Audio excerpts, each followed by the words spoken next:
But we begin with big news coming from World Lacrosse. The Women's World Games that were scheduled for 2021 have been moved back a year. The World Lacrosse Board of Directors voted Wednesday to postpone the event until late June, early July of 2022. It will still be held at Towson University. The board said the postponement was due to the uncertainty and disruption caused by the global COVID-19 pandemic, taking into consideration athlete health and safety, team training, travel, and other logistics.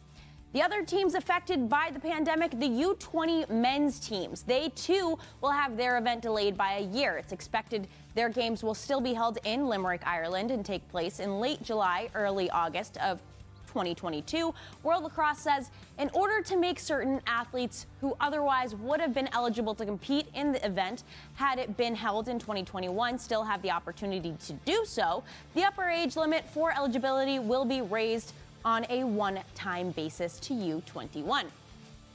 World Lacrosse President Sue Redfern said in a statement, "These are extremely difficult decisions, particularly given the need to provide our members with as much advance notice as possible whilst managing the risk and uncertainty brought about by the pandemic. Given the full range of considerations, this is the right decision for World Lacrosse and our members. An extra year to prepare means the participating teams will be able to train with certainty in knowing these events will take place in 2022, and athletes can now focus on preparing with confidence for their moment on the global stage."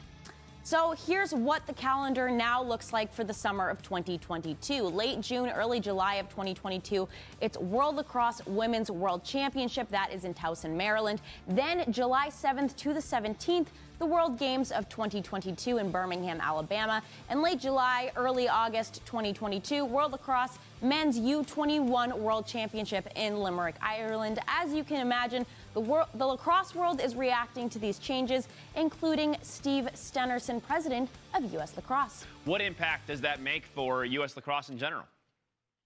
Well, I mean, it's wonderful, first of all, that the goal is to stage the U19, now it was U20, now U21 event. I mean, that is wonderful. That's a great asset for World Lacrosse in our sport to be able to showcase those outstanding younger players and also really create additional content for international distribution to really promote the game and expand the awareness of the game.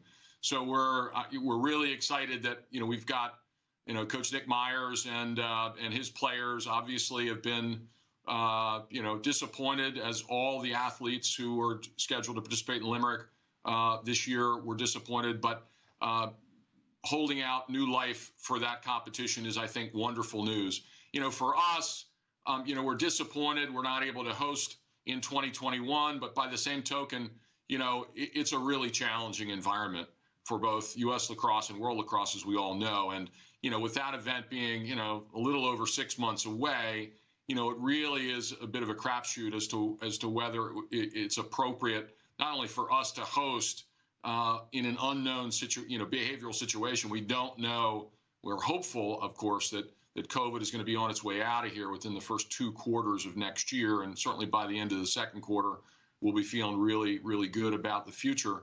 But planning a 30-team international event under those circumstances is a big risk. So I think World Lacrosse made a wise decision. That is a special event that we want to make sure that everybody is able to fully participate in. And I think delaying it to 2022 makes all the sense. Alyssa Murray Cometti was a former member of the Women's Team USA. She played attack for the team from 2014 to 2017, and I spoke to her about this change. I mean, it's so hard. It's just one of those, just another thing in 2020, 2021 that's a letdown. But at the same time, I think it's so valuable to be able to have fans. Having the World Cup on the U.S. soil is just, such a privilege and would be an amazing experience to grow the sport.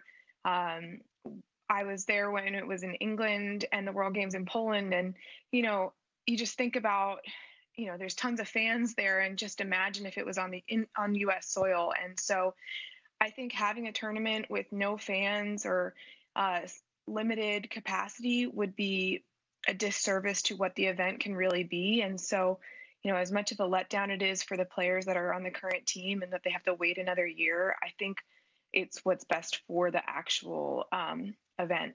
Yeah, absolutely. And having that extra year, I feel like can be both good and bad training wise because you don't want to overdo it. But is there such thing as over preparing when it comes to an event like the World Games?